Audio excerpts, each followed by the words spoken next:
There it is. Oh, that's nice. With all the bills floating around. It looks like it, doesn't it? It sure does. Has Yep. no money to his grandchildren. Throwing it away. All those Andes floating around, Papa. As promised, I'm going to ask Barbara to say a few words, but I would like to introduce her by saying for the last 3 weeks, every day, my father's come into the office and said, ha, ha, ha, I know what's going on. I found out today such and such is going to happen. And she said, oh, that sounds nice.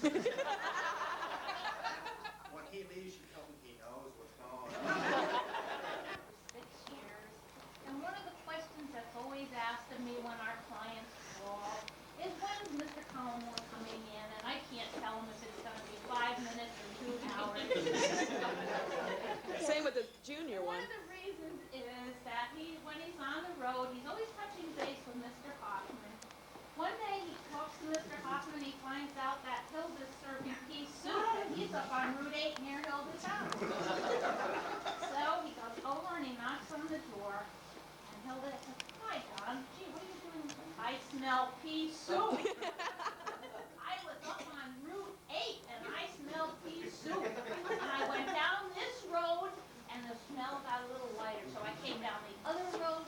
He said, they got stronger when I got to your door. And she said, gee, Don, that's funny. She said, I'm making a big pot of pea soup. Why don't you come in and have a bowl? And 2 hours later, when Mr. Hoffman got home, he was still there. But to his clients, he's in court today. It has been my pleasure to be there for 6 years to tell these stories.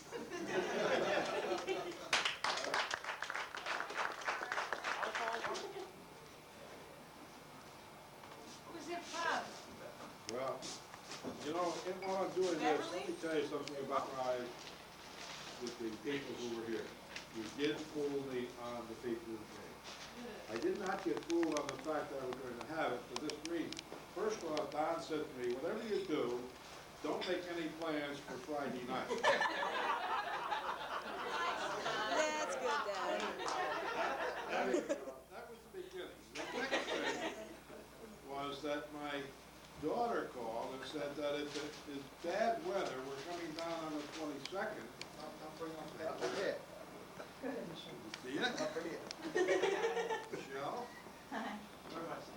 There it is. There you go. My daughter called and said that if the weather is bad, we're coming down on the 22nd. If it's not, we'll be down on the 23rd.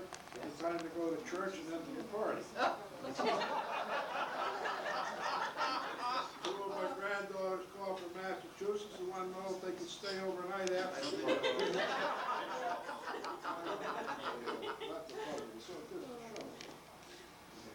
And then I was up in the hospital with my sister Rita, and I had to open her mail, and the invitation said we're going to the Patterson after church.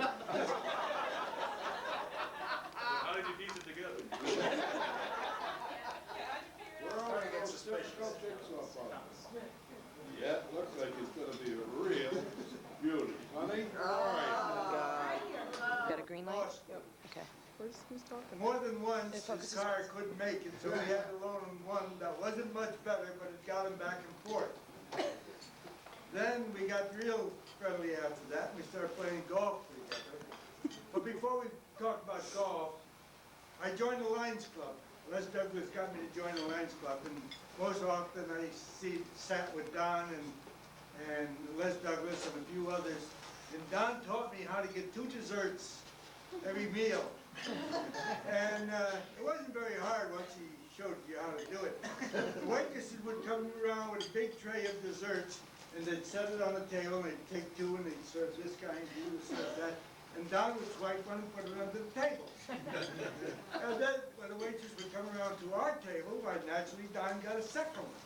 He says, see how easy it's done? So he taught me how to get 2 desserts. Now we go to the golf. Don and I have been playing golf, I guess, I'll say at least 15 years, maybe longer, together, and member guests of Patterson and Mill River, and the old Hill and Dale Country Club too. And always win, but we always had a good time. But we did win quite a few tournaments. This year especially was one of the highlights because Don is 75 now, and I had to carry him all the way around the course. And this year we won, and we're in the finals this year. We had to play 9 holes playoff. And I said, while we're having lunch before we go to the 9-hole playoff, I said, Don, I said, you haven't done a damn thing in this tournament yet. I said, see if you can help me a little bit this last night. So the last night, he woke up and he won 3 of the most important holes, including the last one when the match was tied. He won it, and we won our flight. So Don, it was very nice playing golf with you over the years, and we look forward to more.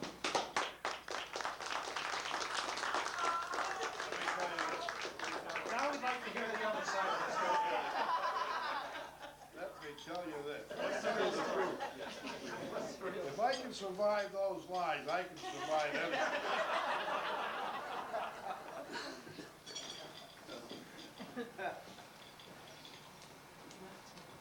The next person I'd like to call upon is somebody who's known him for a long time, but if I had warned him that he was going to get up to speak, we would be here probably until New Year's Day. Because when he's prepared, he goes on forever, and when he's not prepared, he only goes on for a little bit less than forever. Larry Jursch.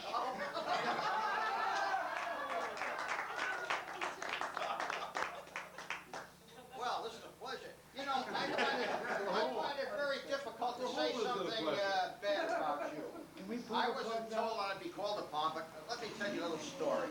Don and I, too, have played golf together many, many times. Shut up, you.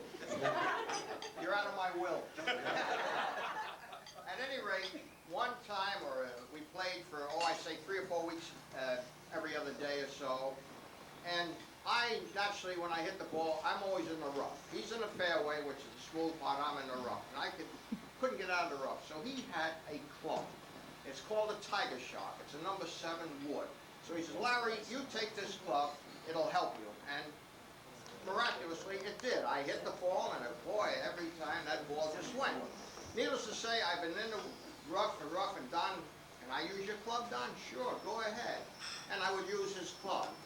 Well, about 3 weeks later, Don come up, and he rang the front door, and he said, look, I came over here to tell you, I found out it's your birthday. And I brought you something. It's a brand new 7 Tiger Shark wood. God damn it, leave mine alone. Now that was without warning.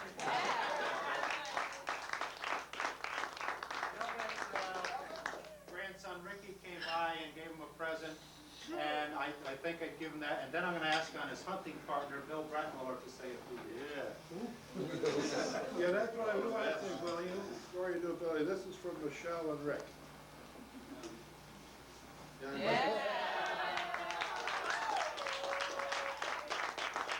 your heart out, you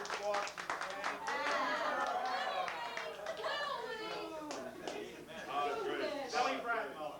Unlike the 2 Georges and Larry and a couple of the other boys I won't mention, I'm not old enough to play golf. So it's never been one of my fortes. I've never gone on the golf course and picked up a bat, is it you use? Bat? Well, whatever. But most of the time, and all of my experiences with Don have been up in the open fields in the mountains, in the Arctic Circle, Europe, South America, and I've had a wonderful time. But I'm a gopher. Whenever the phone rings, I pick it up. Are you busy? Stupid me, I continually say no. This one day, I got a phone call. Are you busy? No. Would you give me a hand? Sure thing. I get over to, where do you live? Over in Red Rock Road, and he says, my wife would like to put a little porch on the back. I says, well, how little is this? He says, well, whatever, he says. So I said, just 3 feet by 2 feet? Something like that.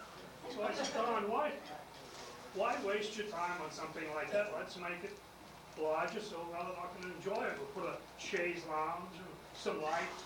It's a good idea, he said.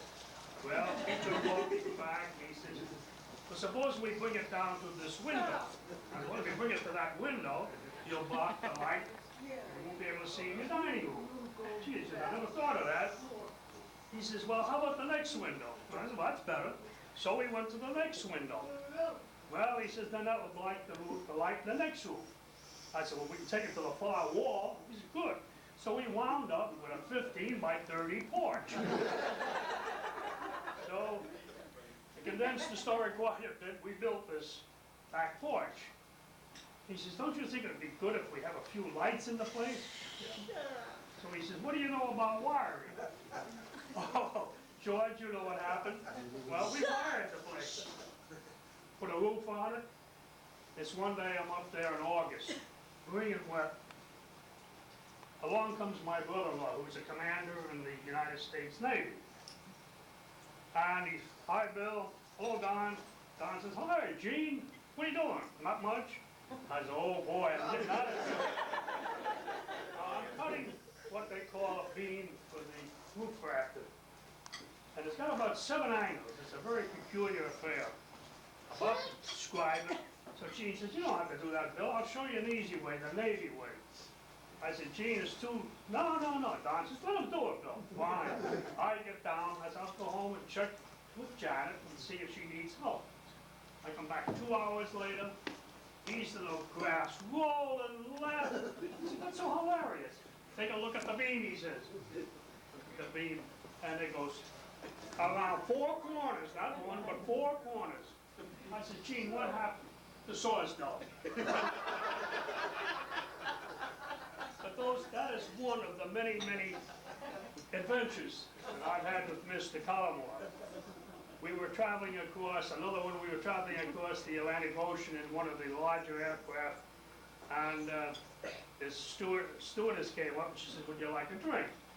I said, no. She says, you should have one. She says, you don't seem to be relaxed. He yells from the other aisle, he says, give my son one of those red things, Bloody Mary.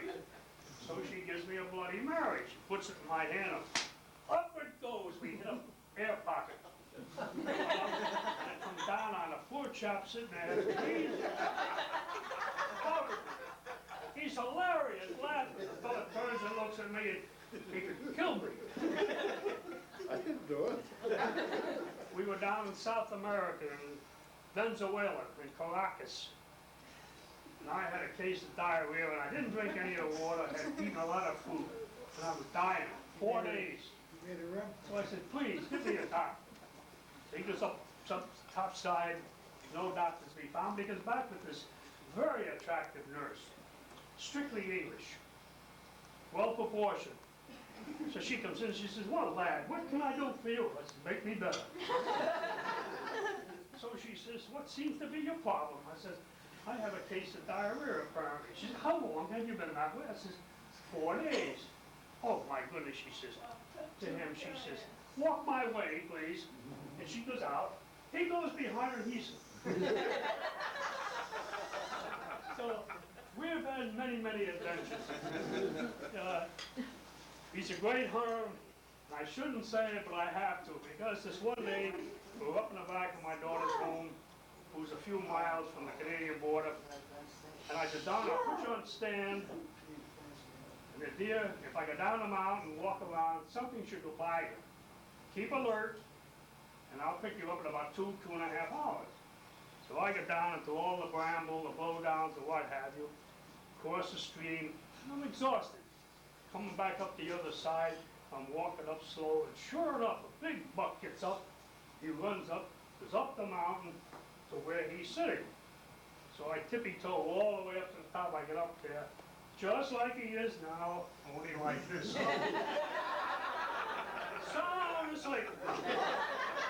If you looked at him, I could tell by the way the footprints are in the snow.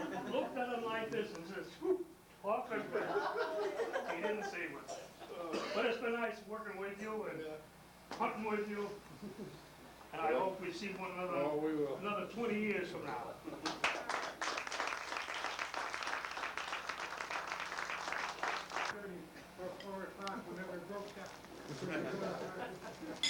You're the guy who got him through law school then, George. come through somewhere. Well, Don's kept him out of jail all these years, though.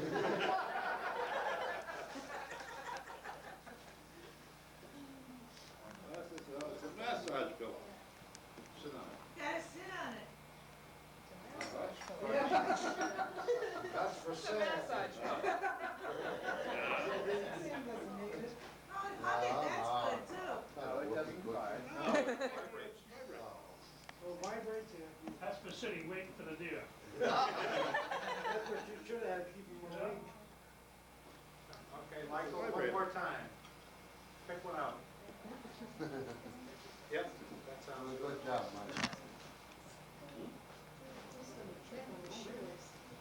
She hasn't tripped on him yet, if he ties it.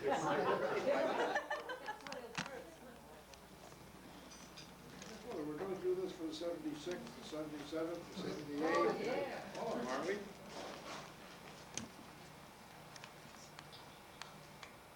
John and Beth, okay, yep.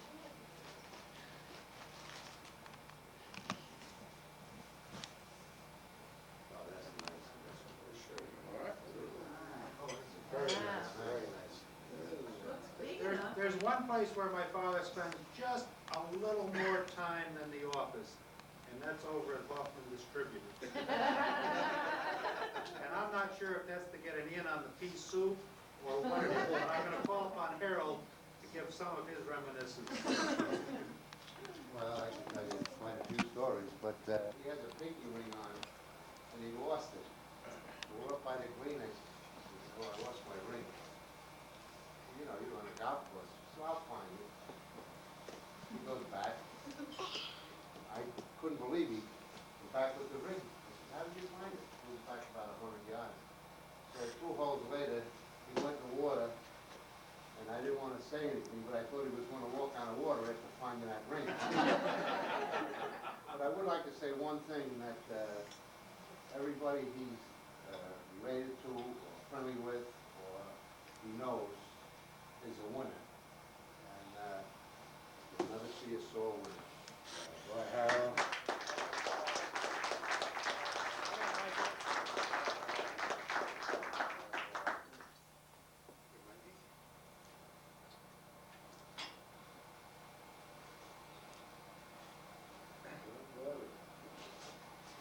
Yeah, we won't be here at Christmas, so this will be good.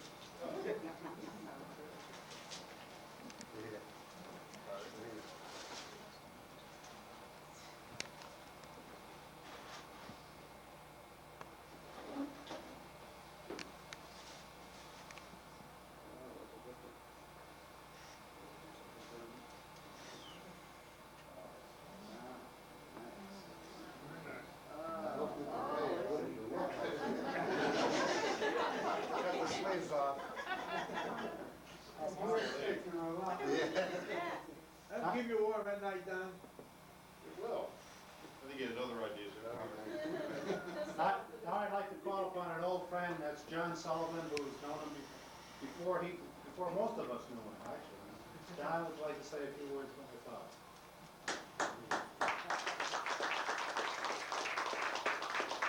We scored 15 years ago. Fairfield started to change when Don Collimore was born. Now, I've heard a lot of stories about Don and what's happened in his life and how he intertwines his life with everybody else. I knew Don when he lived on Ridgefield Road. And Ridgefield Road was a dead-end street. There was about 6 families lived on there. Don wasn't even married. I knew him when he worked in DuPont. Very few people know that. I said to him one day, why do you work at DuPont? I said, where the hell else am I going to work? There isn't any jobs. And that's about the way it was. And we've all read about the Horatio Alger story. I think there's a lot of Horatio Alger in America. And Don was an outstanding one. He's outstanding because he's just a little bit different than what most of us are. You say, why do you say that? Because I knew him well. I knew his whole family. I knew his mother. In fact, I was at pallbearer at his mother's funeral. Very few people were back.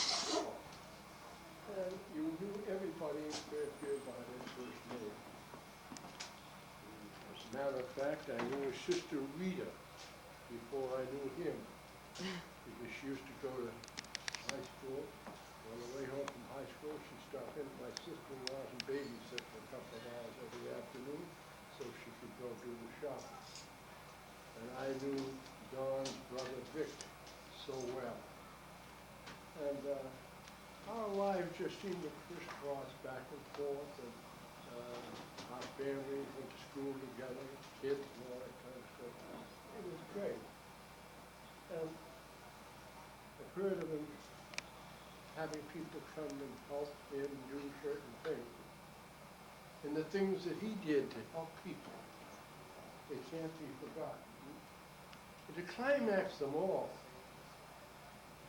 we had a flood. Tommy was telling about doing the work down in Fairfield Beach when Don owned the house. Well, he helped people and they helped him. And he had a fellow there laying cement block.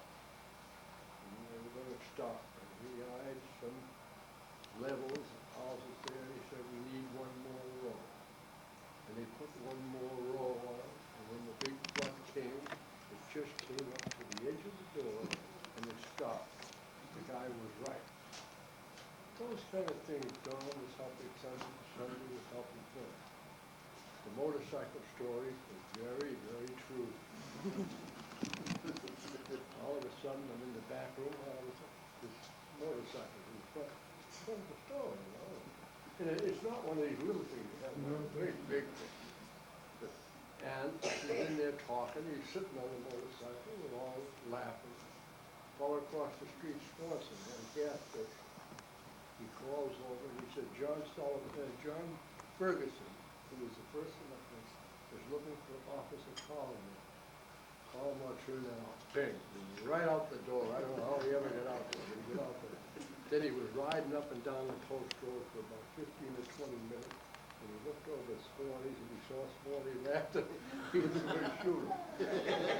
He fooled you. So things changed as time went on. And Don became a policeman. That was great, right? Everybody thought that was a wonderful thing to be a policeman. To work 30 days a month, 1 day off. 12 hours a day. 12 hours a day. And all that kind of stuff. This is where you had to work and work hard, work long to get anywhere. And I think his great and lovely wife, who I always thought was a wonderful, wonderful person. She has qualities that are found in very, very few people. Eleanor was one of the greatest. And I think with her pulling on one end and him pushing on the other, they made it good. And they made it good not because it was easy, because it was tough. They knew how to take it. And the thing that leaves the greatest thing in my mind is when my own good mother died, and that's 350 miles from here, the morning of the funeral, and it's the first really big thing that ever hit me in my family. I was standing there looking at her that morning, walked in, but His Highness, Don Collimore, I think it was Father Clary from the Glenmary Mission Society, and 2 or 3 other guys. Drove all the way up here. They started out early in the morning, they drove up here. And I never forgot that. Now these are the kind of things that everybody's talking about to put together about Don Collimore. Nobody gave him anything. He made it because he was tough. And he had, as he said, he could get a laugh a day out of anything. And he did get a laugh a day out of anything. If something happened here that was funny, that was all you didn't want anybody to know about, he could laugh at you, and we'd laugh at him too. And then he went to law school, he went on from there. And this is the Don Collimore that Fairfield knew. Now, I told a story the other day. Nobody knew anything about it. I was surprised. I woke up one morning and I was listening to the radio. And across the street from my house, there was a gunfight. Some fellow was shooting at him, and he's down there like an infantryman down in a foxhole, and he wouldn't shoot back at him, but he was ready to shoot him. He got dangerous. And then the guy was shooting at him. Things like that you never know about until you're close to somebody. And the Don Collimore, I know, Don Collimore I knew, and his lovely wife Eleanor, were just two great people that gave Fairfield and the women great citizens in their progeny. And I think the word was a lot. Don, good luck, and we'll be around at the 100.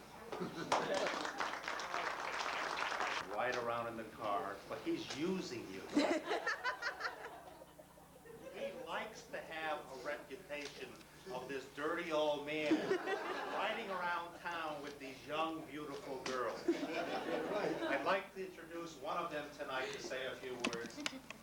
Beth.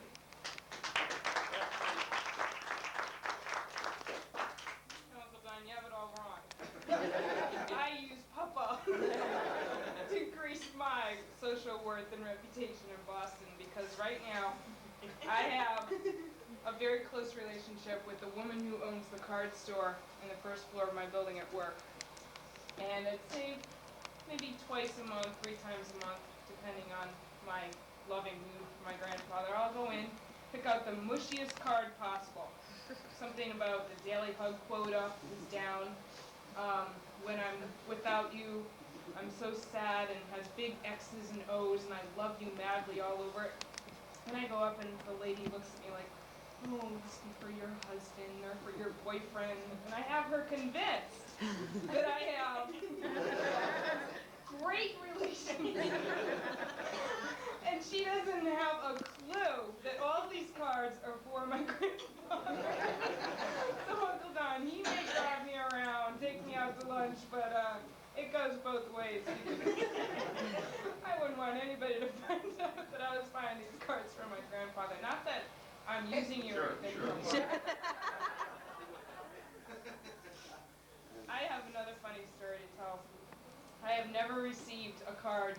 I think this is what got us started on the cards, though. Is on Halloween, I got a card from Papa that read, on the front cover, seeing you in your costume puts tingles up my spine, shivers down my back, and makes my blood rumble with fury. And on the inside it said, seeing you through your costume off. Love, Papa. I end my little speech right there. Cable guide, and it's addressed to us at the house because we didn't grab yours.